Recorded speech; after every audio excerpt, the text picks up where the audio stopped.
Good morning दोस्तों। आइए आज हम हड़प्पा सभ्यता के आखिरी पार्ट की ओर बढ़ते हैं।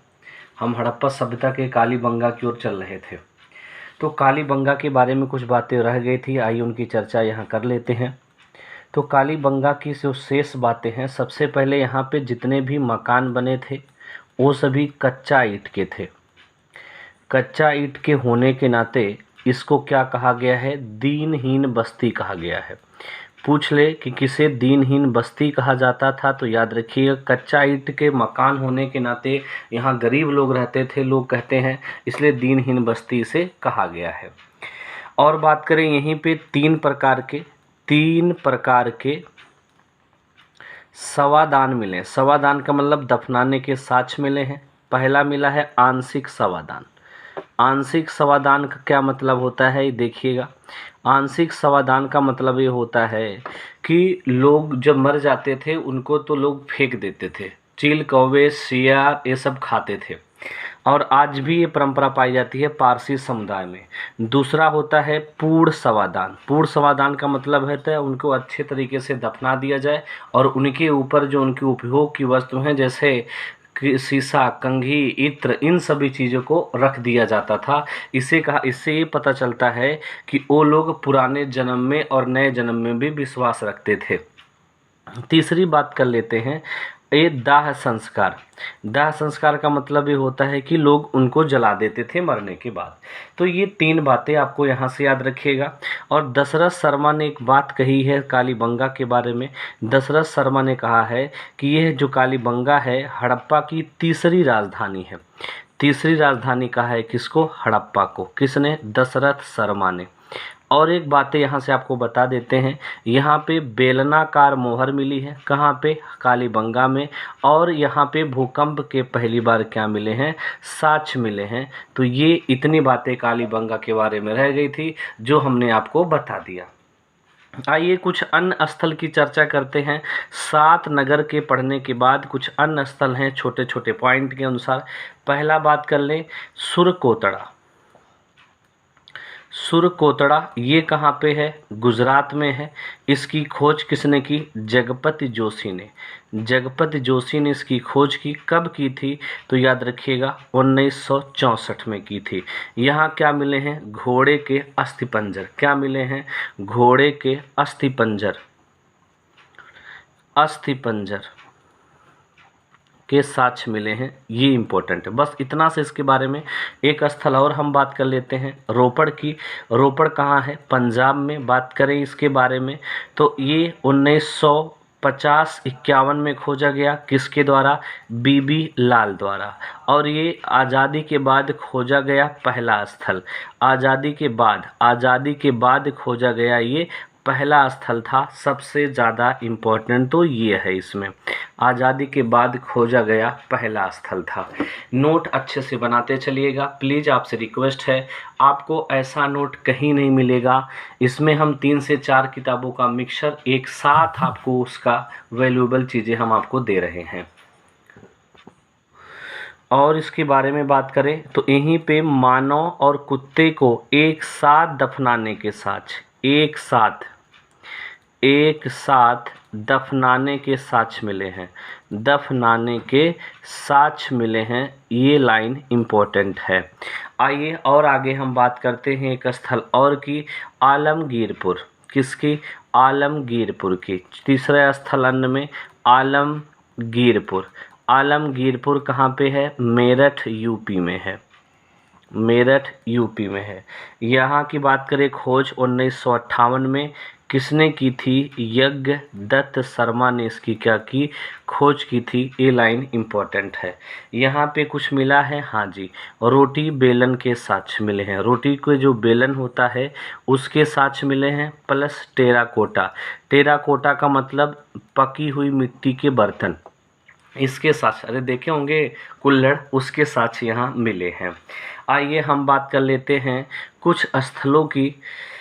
स्थल तो बस इतने से आपके लिए इम्पोर्टेंट थे। अब हम बात करेंगे हड़प्पा सभ्यता का सामाजिक जीवन। यहाँ के लोग कैसे रहते थे, किस तरीके से रहते थे, कैसी ज़िंदगी रहती थी इन लोगों की, आइए हम बात कर लेते हैं। तो इनकी ज़िंदगी कैसी थी, तो सबसे पहले हम बात करेंगे इनकी जो परिवार था वो परिवार संयुक्त परिवार था। कैसा परिवार था? संयुक्त परिवार था इनकी पूरी फैमिली।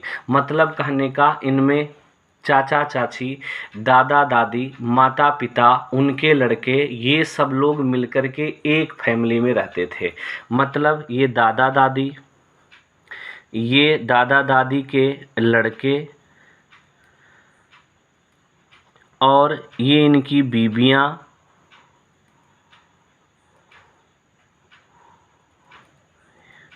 और ये इनके बच्चे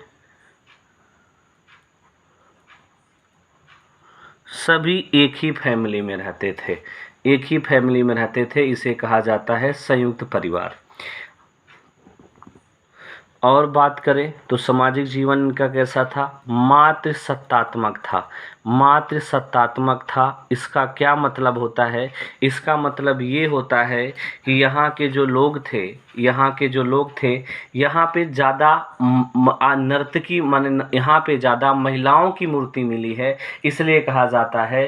सर्वाधिक नारी की मूर्ति मिली है, इसलिए कहा जाता है कि मातृसत्तात्मक है। बात समझ में आया? और अगर आपसे बात किया जाए तो यहाँ के लोग जो थे वो शाकाहारी और प्लस मांसाहारी दोनों थे, क्योंकि यहाँ पे धान भूसी के भी साक्ष मिले हैं और बहुत सारे जानवरों के भी साक्ष मिले हैं, हड्डियों के साक्ष मिले हैं। अगर जो अमीर वर्ग है, अमीर वर्ग की बात करें, अमीर जो वर्ग है याद रखिएगा, वह सोना, चांदी और मणिक्य इसके आभूषण पहनता था। और हाथी के दांत प्लस शंख के आभूषण पहनता था। हाथी के दांत और शंख से क्या बनती थी? चूड़ियाँ बनती थी। लेकिन जो गरीब वर्ग है वह किसके वस्त्र आभूषण पहनते था?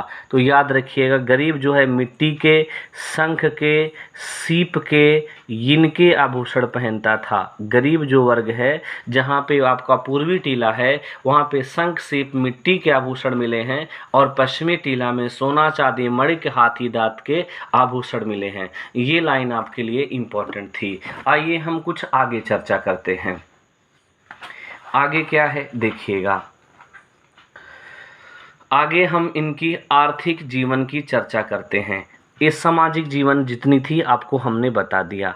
मातृ संतात्मक है, संयुक्त परिवार था, आभूषण क्या पहनते थे, क्या खाते थे, सब कुछ बताए। अब हम बात करेंगे इनकी आर्थिक जीवन की। इनकी रोजी रोटी क्या थी? तो सबसे पहले बात करें, इनका जो रोजी रोटी का मेन आधार था वो सबसे इम्पोर्टेंट कृषि था पहला।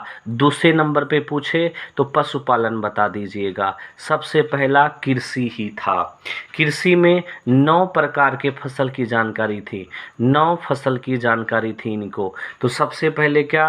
3 किस्म के गेहूं की जानकारी थी। 3 किस्म गेहूं के, 2 किस्म जौ के साक्ष्य इनको मिले हैं, कपास के साक्ष्य मिले हैं, कपास के साथ साथ खजूर के साक्ष्य मिले हैं, खजूर के साथ साथ याद रखिएगा तरबूज के भी साक्ष्य मिले हैं। तरबूज के भी इनको क्या मिले हैं? साक्ष्य मिले हैं। तरबूज के बाद अगर हम आपसे बात करें तो याद रखिएगा इनको मटर के भी क्या मिले हैं? साक्ष्य यहाँ से मिले हैं।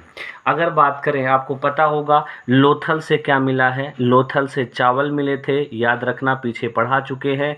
और रंगजोपुर है, रंगपुर से चावल की क्या मिली थी? भूसी मिली थी। ये कुछ बातें आपके लिए इम्पोर्टेंट था। इनके लोग जो पशुपालन में थे, पशुपालन कैसे करते थे अगर पूछे तो जो पशुपालन में मेन चीज़ इनको हाथी, गाय, बैल, भैंस सबके नालिश थे। लेकिन याद रखिएगा सबसे ज़्यादा इम्पोर्टेंट पशु कौन होता था? कुबड़ वाला सांड। कुबड़ वाला सांड सर्वाधिक लोकप्रिय था। सर्वाधिक लोकप्रिय था। देवता मान के पूजते थे, सर्वाधिक लोकप्रिय था। बाकी और भी जानवरों की ये लोग पूजा करते थे, लेकिन सर्वाधिक लोकप्रिय कौन हो गया? एक कुबड़ वाला सांड हो गया। अगर आपसे पूछे उद्योग क्या था, तो उद्योग मेनली उद्योग वस्त्र उद्योग था। आपको पता होगा एक जगह पे क्या मिला है? जो आपके कपड़े में लपेटा हुआ चाकू के भी साक्ष्य मिले हैं और रंगाई के भी साक्ष्य मिले, कपड़े को रंगने का भी साक्ष्य मिले हैं। ये सब हम आपको पीछे लेक्चर में पढ़ा दिए हैं। जो ऐसे लोग जो इस पर चैनल पे नए आए हैं, अगर इस वीडियो को देख रहे हैं तो उनसे रिक्वेस्ट है वो पिछला 3 वीडियो जाके देखें, सब अच्छे से समझ में आ जाएगा। यहाँ पे हम कुछ इनकी लिपि की बात कर लेते हैं। तो इनकी लिपि को पढ़ा नहीं जा सका है, सबसे ज़्यादा इम्पोर्टेंट तो ये रहा। अगर आपसे बात करें लिपि पहली बार कब मिली थी, 1835 में, लेकिन प्रकाश में कब आई, सबके सामने कब आई, तो 1923 में प्रकाश में आई थी। इसमें जो मिले हैं 400 से लेकर के 500 पिक्टोग्राफ मिले हैं। अब कहेंगे आप ये पिक्टोग्राफ क्या होता है, आई एम हियर, तो टेंशन काहे लेते हैं आप लोग यार। पिक्टोग्राफ का मतलब होता है चित्राक्षर। चित्राक्षर का मतलब समझते हैं, चित्र के साथ साथ अक्षर का भी इस पे प्रतीक मिला है, देखा गया है। अगर पूछे सर्वाधिक अक्षर किसके हैं, तो सर्वाधिक अक्षर कैसे बने हैं, यू आकार के बने हैं, यू है। और सर्वाधिक चित्र किसके हैं इस पे, तो याद रखिएगा सर्वाधिक चित्र किसके हैं, मछली के। ये 2 बातें आपके लिए ज़्यादा इम्पोर्टेंट हो जाती हैं। और अगर आपसे बात किया जाए इसके बारे में, नहीं इतना काफ़ी है इसके बारे में। अगर हम इसके धार्मिक जीवन की बात करें, किसके बारे में, धार्मिक जीवन की, तो आर्थिक जीवन के बारे में हमने आपको चर्चा कर दी है। अगर हम इसके धार्मिक जीवन की चर्चा करें तो आइए धार्मिक जीवन की भी चर्चा कर लिया जाए। तो सबसे पहले ये पूजा किसकी करते थे, मातृ देवी की पूजा करते थे, मातृ देवी की पूजा करते थे। आप कहेंगे कैसे पता, आइए बताते हैं। यहाँ पे हड़प्पा से क्या मिला है, एक मोहर मिला है। हड़प्पा से क्या मिला है, एक मोहर मिला है। उस मोहर में ये दिखाया गया है, हड़प्पा से एक मोहर मिला है। उस मोहर में ये दिखाया गया है, स्त्री के गर्भ से पौधा निकलता दिखाई देता है, पौधा निकलता हुआ दिखाई दे रहा है। स्त्री के गर्भ से पौधा निकलता हुआ दिखाई देता है, याद रखिएगा। तो इसको देख कर के लोग क्या कहे कि ये चाहे पृथ्वी देवी हैं, पृथ्वी देवी, या इनको उर्वरता की देवी माना जाता होगा, उर्वरता की देवी माना जाता होगा, ऐसा कहा गया है। बात समझ में आया। इसके दूसरे पक्ष में क्या था, सिक्के के दूसरे साइड में, दूसरे पक्ष में सिक्के के क्या था, तो याद रखिएगा सिक्के के दूसरे पक्ष में क्या दिखाई दिया, एक पुरुष था। पुरुष अपने हाथ में कुल्हाड़ी लिए था हाथ में, और एक महिला नीचे हाथ ऊपर किए हुए बैठी थी, हाथ ऊपर किए हुए बैठी थी। इसका क्या मतलब हुआ, लोगों ने गेस किया कि पुरुष बलि दे रहा है, महिला को बलि दे रहा है, अर्थात धरती माँ को बलि दे रहा है, ऐसा यहाँ पे मान्यता है। ये याद रखिएगा, जॉन मार्शल ने ऐसी मान्यता बताई थी। तो ये मातृ देवी की पूजा करते थे, बहुत सारे लोगों की पूजा करते थे। आइए उनकी भी चर्चा हम लगे हाथ कर लेते हैं। तो याद रखिएगा ये लोग किसकी और पूजा करते थे, अगले पेज पे चलते हैं। तो अगर बात करें और पूजा किसकी होती थी, तो याद रखिएगा पशुपति देवता की पूजा करते थे। पशुपति देवता की बात करें किस मुद्रा में थे, योग मुद्रा में थे, दाढ़ी थी, मूछें भी थी। अगर बात करें इस पे जानवर चारों ओर कौन कौन थे, तो हाथी एक तरफ था, दूसरे तरफ बाघ, तीसरे तरफ गैंडा, और चौथे तरफ क्या था, भैंसा था। ये 4 जानवर एक साथ इनके मोहरों पे मिले हैं। इससे क्या मतलब, ये लोग ये निष्कर्ष निकालते हैं, इतिहासकार लोग ये कहते हैं कि ये पशुपति देव थे, और आज के शिव की तुलना इनसे की गई है, आज के शिव से इनकी क्या की गई है, तुलना की गई है। सबसे इम्पोर्टेंट ये रहा। और भी लोगों की पूजा करते थे, जैसे नाग पूजा। नाग पूजा के भी मोहर मिले हैं। अगर बात किया जाए सूर्य पूजा के भी क्या मिले हैं, मोहरे मिले हैं। अग्नि पूजा की भी क्या मिले हैं, मोहरे मिले हैं। और बात करें तो मूर्ति पूजा की भी क्या मिले हैं, मोहरे मिले हैं। ये रही आपके कुछ पूजा की बातें। एक पॉइंट और आपको याद आ गया दिमाग में, वृक्ष पूजा के भी क्या मिले हैं, साक्ष्य मिले हैं। पीपल के वृक्ष को ज़्यादा पूजते थे, ऐसा साक्ष्य मिला है। उस समय के जो वृक्ष हुआ करते थे जैसे पीपल, बबूल, नींबू, नीम, खजूर, ताड़, केला, ये सब नोट में लिखते चलिएगा। फिर से बोल देते हैं, आई थिंक पहले क्या था याद नहीं, दोबारा बोल देते हैं। खजूर, ताड़, केला, नींबू, पीपल, बबूल ऐसे पेड़ थे। और यहाँ पे ये लोग याद रखिएगा, भूत प्रेत में भी क्या करते थे, भूत प्रेत में विश्वास करते थे। कहेंगे इसका साक्ष्य कहाँ से, तो एक तबीज मिली है। तबीज आजकल भी लोग भूत प्रेत की वजह से बनवाते हैं और पहले भी बनवाते थे। इसका मतलब भूत प्रेत में लोग का क्या था, विश्वास था। आइए थोड़ा आगे बढ़ते हैं, इनके पतन के कारण क्या थे, पतन के क्या कारण थे बात करते हैं। तो सबसे पहले एक इंसान थे जॉन मार्शल। तो जॉन मार्शल ने क्या बताया, जॉन मार्शल ने ये बताया कि भाई बाढ़ आई थी और ये लोग क्या हुए, अपना स्थान बदलते चले गए। कहे कि 7 बार बाढ़ आई, 7 बार बाढ़ आई थी, 7 बार बना था दोबारा और 7 बार दोबारा डूबा। तो इसीलिए यहाँ के लोग धीरे धीरे स्थान परिवर्तन किए और ये स्थान खाली हो गया। किसके अनुसार, जॉन मार्शल के अनुसार। दूसरे अनुसार बोले हम तो याद रखिएगा, आर्यों का आक्रमण किसके अनुसार, तो व्हीलर साहब, जी हाँ व्हीलर, और एक हैं गार्डन चाइल्ड। व्हीलर हो गए, गार्डन चाइल्ड हो गए, और एक बात करें पिगट हो गए, पिगट हो गए, और एक और बात करें तो मैके, जी हाँ। इनके अनुसार आर्यों का आक्रमण आया था, आर्यों का आक्रमण, ये लोग आर्यों के आक्रमण से बच नहीं पाए और मारे गए। ये किसने कहा था, व्हीलर, गार्डन चाइल्ड, पिगट और मैके ने। आगे हम बात करें इन और भी चीज़ों की, तो जैसे जलवायु परिवर्तन, जलवायु परिवर्तन हुआ। जलवायु परिवर्तन की मान्यता कौन कौन दिया, तो याद रखिएगा अमलानंद घोष, अमलानंद घोष ने कहा कि जलवायु परिवर्तन हुआ और ये लोग क्या हो गए, जैसे जलवायु परिवर्तन हुआ तो वर्षा में कमी आई, वर्षा में कमी आने से ये क्या हो गया, यहाँ पे उपजाऊ जमीन नहीं रही और ये अपना स्थान क्या किए, बदल लिए। ऐसा अमलानंद घोष ने कहा है। और बात करते हैं चौथे पॉइंट की ओर, भूतात्विक परिवर्तन। भूतात्विक परिवर्तन कैसे, शायद ये देख लीजिएगा। भूतात्विक परिवर्तन, तात्विक सही है कि नहीं लिखा हुआ, बाकी कंटेंट हम बढ़िया देंगे। जो बोल रहे हैं 100% सही है, जो लिख रहे हैं उसमें थोड़ा मात्रा इधर उधर हो सकता है। भूतात्विक परिवर्तन की बात करें, किसने कहा था, तो याद रखिएगा SR साहनी। ESR साहनी ने कहा कि भूतात्विक परिवर्तन हुआ होगा। मतलब कहने का, नदियां अपना स्थान बदली। नदी क्या की, नदियां अपना मार्ग बदली, अपना मार्ग बदली हैं। जैसे नदी अपना मार्ग बदली वैसे क्या हुआ, इन लोगों को प्यास से तड़पना पड़ा और भी चीज़ों सिंचाई नहीं हो पाई अच्छे से, तो ये लोग भी अपना स्थान क्या किए, बदल दिए। ऐसा ये मानना है SR साहनी का।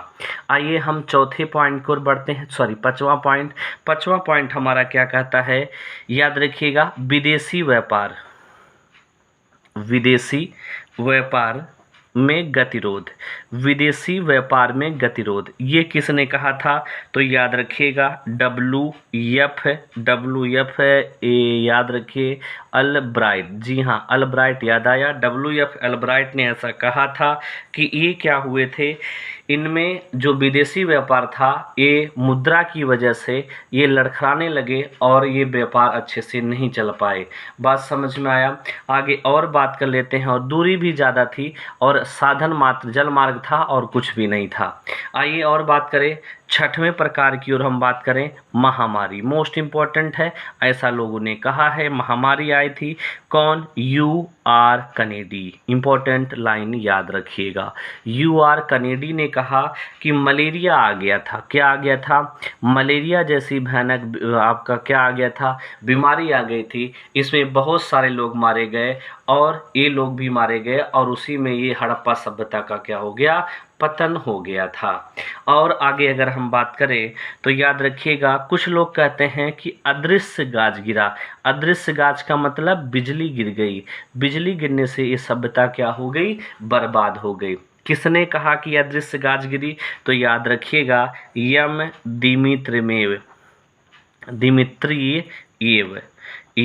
दिमित्रिएव ने कहा कि अचानक से बिजली गिर गई और ये लोग क्या हो गए? यहाँ से ख़त्म हो गए। तो ये रहा हमारा सिंधु घाटी सभ्यता का पूरा डीप चर्चा किए हैं। नोट अच्छे से बना लीजिएगा, जिससे आगे आने वाले कोई भी एग्जाम में अगर सिंधु घाटी सभ्यता से कोई भी क्वेश्चन आए तो आप गारंटेड सही करके आएँ। तो आज हमने क्या पढ़ा? हमने ये पढ़ा इनका पतन कैसे था। तो जॉन मार्शल ने क्या बताया था? बाढ़ आई थी। और व्हीलर साहब ने क्या बताया था? आर्यों का आक्रमण हुआ था। जलवायु परिवर्तन किसने बताया? अमलानंद घोष ने बताया। अगर पूछे भूतात्विक परिवर्तन, SR साहनी ने बताया। विदेशी व्यापार में गतिरोध, WF अल्ब्राइट ने बताया। महामारी किसने बताई? U.R. कनेडी ने बताया। और अदृश्य गाज किसने बताया? M. दिमित्रिएव ने बताया।